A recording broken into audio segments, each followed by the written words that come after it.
Many years pass after the writing of Kalalatsi, and a different fragment pops up in My America.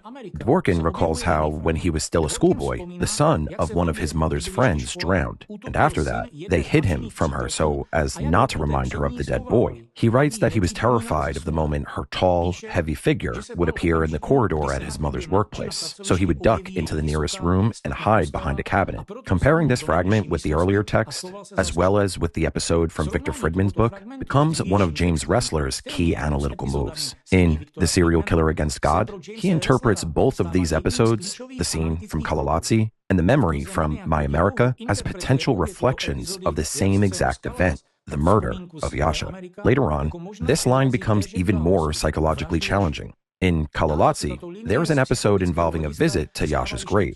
Ressler pays particular attention to it because this is exactly where a whole knot of motifs is concentrated. Motifs that, within the framework of behavioral and psychobiographical analysis, are hard to write off as mere coincidence. This scene features the grave of the dead friend, the face of the drowned boy, a wound on a hand, blood on the snow, an experience as if something dark and agonizing had exited the protagonist, a view of the dead Yasha as a figure of torment and gravity, the motif of talking to the dead, a feeling of sheer terror, an empty train platform, and then boredom and shame when trying to capture it all in writing.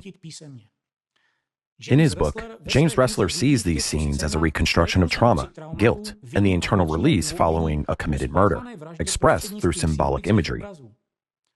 Why Ressler comes to this specific conclusion makes a lot more sense when you factor in materials he's relying on, specifically the testimonies laid out in Victor Friedman's book.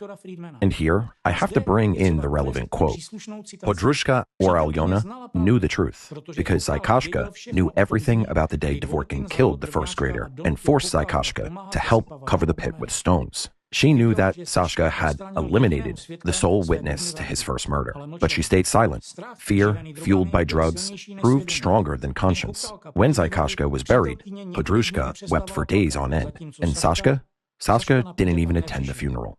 As he later told Podrushka, he hadn't gone because he would have been bored at the funeral. In reality, he feared the anger of Zaykashka's mother, who had already been openly accusing him, clearly sensing the truth. This was made even worse by the fact that Zaykashka's mother was a friend and colleague of Dvorkin's own mother.